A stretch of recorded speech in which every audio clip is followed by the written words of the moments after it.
Permission, command, order. இந்த 3க்கு என்ன வித்தியாசம்னு கேட்டிங்கன்னா, இராணுவத்தில் அனுமதி கேட்க மாட்டாங்க. ஏங்க அவரை சொல்கிறீங்களா? ஏங்க காலைல 8 மணிக்கு அனுமதியெல்லாம் கேட்க மாட்டாங்க. 8 மணிக்கு வா, அதுக்கு பேர் கமாண்ட். அவனை சுடு, கமாண்ட், அது பேர் கமாண்ட். ராஜா காலத்துல எல்லாம் ராஜா உத்தரவு போட மாட்டார், அனுமதி கேட்க மாட்டார், அவர் கட்டளை இடுவார். இதுவே எனது கட்டளை. கட்டளைன்னா என்ன?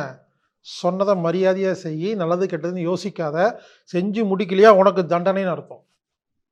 உத்தரவு அப்படிங்கிறது என்னன்னா, இதை நீ செய், கொஞ்சம் கீழே இறங்கி.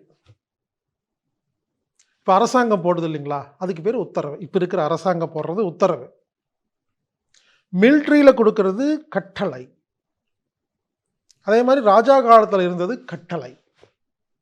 அரசாங்கத்துக்கும் ராஜா காலத்துக்கும் என்ன வித்தியாசம்னா, இப்போ இருக்க அரசாங்கம் கட்டளை இடுறதில்ல, உத்தரவு போடுது.